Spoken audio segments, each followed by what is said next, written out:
Hi friends, അജിന്ത്യ പ്രസ family വ്ളോഗിലേക്ക് എല്ലാവർക്കും സ്വാഗതം. ഇന്ന് നമ്മളെ പാമ്പുമേക്കാട്ട് മനയിലേക്കാണ് വന്നിരിക്കുന്നത് കേട്ടോ. ആയില്യ നാളില്, കന്നിമാസത്തിലെ ആയില്യ നാളില് നമ്മൾ കുളിച്ചു തൊഴാനായിട്ട് എത്തിയതാണ് കേട്ടോ. അതായത് മാളയിലാണ് ഈ പാമ്പുമേക്കാട്ട് സ്ഥിതി ചെയ്യുന്നത്. ക്ഷേത്രത്തിൽ 5 തലയുള്ള ഒരു പാമ്പുണ്ടെന്നും ചരിത്രത്തിനും ഐതിഹ്യത്തിലും പേരുകെട്ടതാണ്. അതായത് ഭഗവാൻ വാസുകി ആണ് ഇവിടുത്തെ പ്രതിഷ്ഠ. പാമ്പുമേക്കാട്ട് മനയിലെ കിഴക്കണിയിൽ ഒരു പൂജാമുറി, ഒരു പ്രതിഷ്ഠയുണ്ട്. പാമ്പുമേക്കാട്ട് ക്ഷേത്രത്തിൽ 5 സർപ്പക്കാവുകളാണുള്ളത്. 6 ഏക്കറിൽ സ്ഥലത്ത് വ്യാപിച്ചു കിടക്കുന്നു കേട്ടോ. ഇത് അതായത് ദേവന്മാരായ നാഗരാജാവും നാഗയക്ഷിയും മേക്കാട്ടുമനയുടെ കിഴക്കൻ ഭാഗത്താണ് കേട്ടോ വസിക്കുന്നത്. ഈ ദേവന്മാരുടെ ഇവിടെ വിഗ്രഹങ്ങളില്ല, പക്ഷെ ദിവസേന പൂജകളാണ് നടത്തപ്പെടുന്നത്. അതിൻ്റെ സ്ഥാനത്ത് എപ്പോഴും കത്തുന്ന എണ്ണവിളക്ക് ഉണ്ടായിരിക്കും. ഭക്തർക്ക് നൽകുന്ന പ്രസാദം വിളക്കിൽ നിന്നുള്ള എണ്ണയാണത്രേ. പാമ്പുകളുടെ ശാപം മൂലമുണ്ടാകുന്ന രോഗങ്ങൾ സുഖപ്പെടുത്താനുള്ള ശക്തി ഈ എണ്ണപ്രസാദത്തിനുണ്ടെന്നാണ് പറയപ്പെടുന്നത് കേട്ടോ. അപൂർവ സന്ദർഭങ്ങളിൽ മാത്രമേ ഭക്തർക്ക് പാമ്പുമേക്കാട്ട് ക്ഷേത്രത്തിലെ ആരാധനയ്ക്കായിട്ട് പ്രവേശിക്കാൻ അനുവാദമുള്ളൂ കേട്ടോ.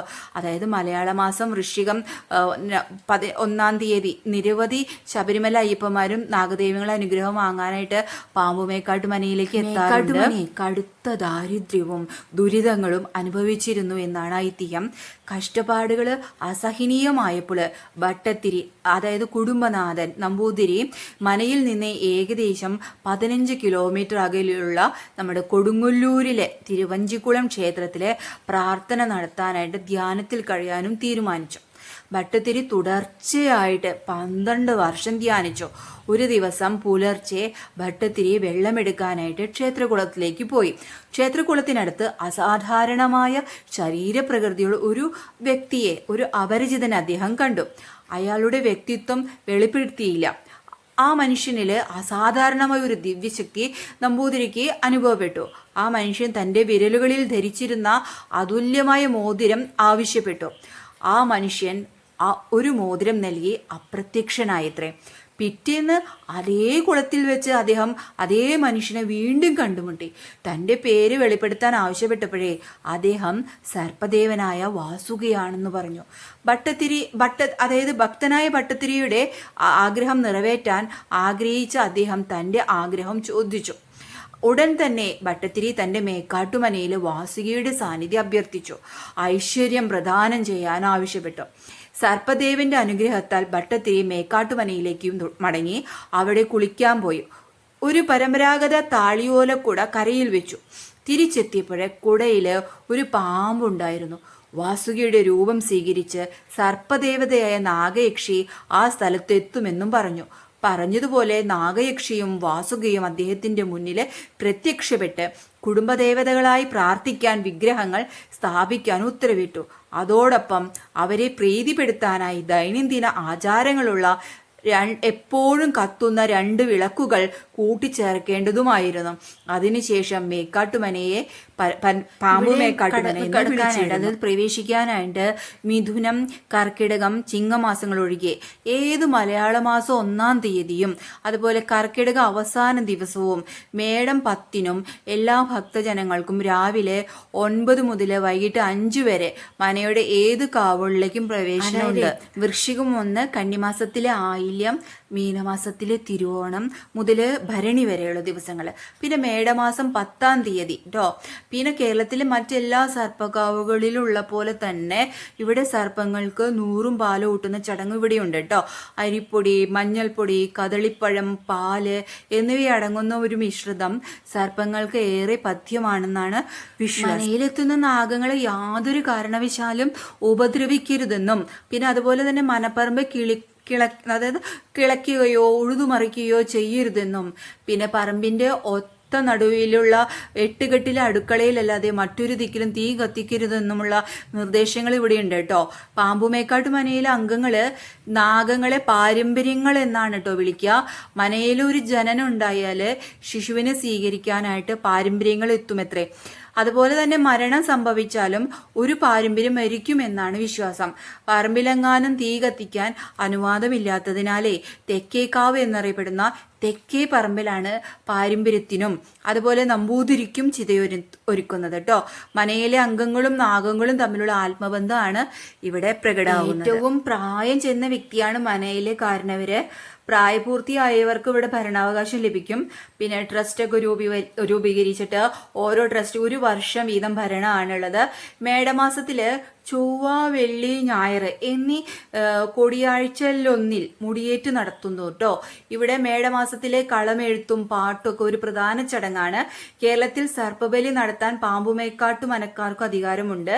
അതുപോലെ തന്നെയാണ് മണ്ഡലകാലത്ത് എല്ലാ ദിവസവും വൈകുന്നേരങ്ങളിൽ ഇവിടെ സർപ്പബലി നടത്തി വരുന്നു. മണ്ഡലകാലത്ത് ചുരുക്കം 3 ദിവസമെങ്കിലും ഇവിടെ കളമെഴുത്തും പാട്ടും നടത്തുന്നുണ്ട് കേട്ടോ. മറ്റ് സർപ്പകാവുകളിലെ പുള്ളുവൻ പാട്ട് ഇവിടെ പതിവില്ല കേട്ടോ. സർപ്പം പാട്ടാണ് ഇവിടെ നടത്തി വരുന്നത്. വാരണാട്ട്, അതായത് കുറുപ്പന്മാരുടെ ഇവിടെ പരമ്പരാഗതമായിട്ട് സർപ്പം പാട്ടും കളമെഴുത്തും ഒക്കെ. പാമ്പുമേക്കാട്ടിലെ സർപ്പാരാധനയ്ക്ക് പുറമെ തന്നെ ഏറ്റവും അധികം പ്രാധാന്യം ലഭിക്കുന്ന 2 കേന്ദ്രങ്ങളാണ് നാഗർകോവിലും മണ്ണാറശാലയും കേട്ടോ. ഈ 3 സ്ഥലങ്ങളെയും ബന്ധിപ്പിച്ചുകൊണ്ട് ഒരു സങ്കല്പം ഉണ്ട്. അതായത് സർപ്പശ്രേഷ്ഠനായ അനന്തൻ ഈ 3 ദിക്കിലായിട്ട് കിടക്കുന്നുവെന്നാണ്. അനന്തന്റെ ശിരസ് നാഗർകോവിലും മദ്യം മണ്ണാറശാലയിലും പാദം പാമ്പമേക്കാട്ടുമായി വ്യാപിച്ചു കിടക്കുന്നു എന്ന് ഒരു വിശ്വാസമുണ്ട് കേട്ടോ. ദക്ഷിണേന്ത്യയിലെ പ്രമുഖ സർപ്പക്ഷേത്രമായ നാഗർകോവിലിലെ പ്രധാന തന്ത്രി പാമ്പുമേക്കാട്ടു മനയിലെ കാരണവരാണെന്നാണ് പറയപ്പെടുന്നത്. ഇന്നും നാഗർകോവിലെ ഏതു വിശേഷത്തിനും ഈ മനക്കിലെ കാരണവരെ എത്തേണ്ടതുണ്ട്. പിന്നെ അതേപോലെ പാമ്പുമേക്കാട്ടുകാർക്ക് യാതൊരുവിധ ബന്ധവുമില്ലാത്ത ഒരു നാഗാരാധന കേന്ദ്രമാണ് മണ്ണാറശാല. സ്ത്രീകളാണ് അവിടെ പൂജാരികൾ എന്നതും മണ്ണാറശാലയും പാമ്പുമേക്കാട്ടും തമ്മിൽ ബന്ധമില്ലെന്നുള്ളത് തെളിയിക്കുന്നു. സർപ്പാരാധനയ്ക്ക് ശൈവ വൈഷ്ണവ ബന്ധങ്ങളുണ്ട് അത്രേ. ജൈനമതത്തിലെ സർപ്പ സാന്നിധ്യം ഹിന്ദു മതത്തിൽ നിന്നും കടം കൊണ്ടതാണെന്നാണ് പറയപ്പെടുന്നത്. കന്യാകുമാരി മുതൽ ഗോകർണം വരെ സർപ്പാരാധനയുണ്ട്. പ്രാദേശികമായിട്ട് സർപ്പാരാധനയ്ക്ക് അവകാശമുള്ള ചില കേന്ദ്രങ്ങളുണ്ട്. അവർക്ക് അവരുടേതായ ആരാധനക്രമങ്ങൾ പാരമ്പര്യവുമായിട്ടും തന്നെയാണ് ലഭിക്കുന്നത്. കിഴക്കിനിയിൽ വാസുകിയും നാഗയക്ഷിയും പ്രതിഷ്ഠിച്ചെടുത്ത് ഒരു കെടാവിളക്ക് കത്തിക്കൊണ്ടിരിക്കുന്നുണ്ട്. അവരുടെ പ്രതിഷ്ഠകള് 2 മൺപുറ്റുകളായി തീർന്നുവെന്നും പിന്നീട് അവയും നശിച്ച് വെറുമൊരു മൺതറ മാത്രമായി തീർന്നിരിക്കുന്നുവെന്നും പറയപ്പെടുന്നു കേട്ടോ. വാസുകിയിൽ നിന്ന് ലഭിച്ച മാണിക്യക്കല്ല് എവിടെയാണ് സംരക്ഷിക്കപ്പെട്ടിരിക്കുന്നതെന്ന് ഉള്ളവർക്ക് ഈ ഒരു വ്യക്തിക്ക് ഇപ്പോൾ വ്യക്തമായിട്ട് അറിയില്ല. എങ്കിലും സർപ്പങ്ങളുടെയും മാണിക്യക്കല്ലിന്റെയും സാന്നിധ്യം മനയിൽ ഇപ്പോഴും ഉണ്ടെന്ന് തന്നെയാണ്. ഇവിടെ നമ്മൾ എത്തുന്നത് തന്നെ ഈശ്വരന്റെ അനുഗ്രഹം ഉണ്ടെങ്കിൽ മാത്രമാണെന്നാണല്ലോ നമുക്കൊക്കെ അറിയാവുന്ന വിശ്വാസവും സങ്കല്പവും സത്യവും ഒക്കെ അത് തന്നെയാണല്ലോ. അതേപോലെ ഇവിടെ കുളിച്ചു തൊഴുത് വ്രതം എടുത്തിട്ടാണ് കേട്ടോ നമ്മളെല്ലാവരും ഇവിടെ എത്തിച്ചേരുന്നത്. ഇവിടുത്തെ ഒരു വിശ്വാസം എന്താണെന്ന് വെച്ചാൽ നമ്മൾ എന്താണോ നമ്മൾ ഈ പ്രാർത്ഥിക്കുന്നത്, എന്താണോ ഇന്ന് നമ്മൾ പ്രാർത്ഥിച്ചത്, ആ പ്രാർത്ഥന ഈ അടുത്ത വർഷം ഈ സമയമാകുമ്പോഴേക്കും അതെല്ലാം നടന്നിരിക്കും. ഇത് തന്നെയാണ് സത്യമുള്ള ഒരു വസ്തുതയാണ്, സത്യമായിട്ടുള്ള സംഭവമാണ് കേട്ടോ. കേരളത്തിലെ തൃശ്ശൂർ ജില്ലയിലെ മുകുന്ദപുരം താലൂക്കിലെ വടമ്മ വില്ലേജിലാണ് കേട്ടോ ഈ ഇല്ലം സ്ഥിതി ചെയ്യുന്നത്. ഞങ്ങൾ അവിടുന്ന് പ്രസാദം എല്ലാം വാങ്ങിച്ച് കദളിപ്പഴവും പായസവും എല്ലാം കഴിച്ചു. വളരെ സന്തോഷത്തോടു കൂടി വളരെ സമാധാനത്തോടു കൂടി എല്ലാ അനുഗ്രഹത്തോടും ആശീർവാദത്തോടൊക്കെ കൂടി നമ്മുടെ മനസ്സ് നിറഞ്ഞു തൊഴാനായിട്ട് നമുക്ക് സാധിച്ചു. അത്രയും നേരത്തെയാണ് കേട്ടോ നമ്മളിവിടെ എത്തിയിട്ടുണ്ടായിരുന്നത്. അതുകൊണ്ട് തന്നെ കുറച്ചധികം നേരം നമ്മൾ ക്യൂവിൽ നിൽക്കേണ്ടി വന്നു. ഇനിയും ക്യൂ ആണ് അവിടെ ഉള്ളത്. കണ്ടോ, ഇവിടെ ഈ പുറത്തൊക്കെയാണ് വരിയായിട്ട് ഇങ്ങനെ വന്ന് നിൽക്കുന്നത് കേട്ടോ. അപ്പം അത്രയും ക്യൂ ആണ്. ഞങ്ങൾ നേരത്തെ തൊഴുത് ഇറങ്ങായി. ഞങ്ങൾ 2 പേര് സന്തോഷത്തോട് സമാധാനത്തോടും. അജിന്ത്യ Prasad family vlog signing off. Tata bye by.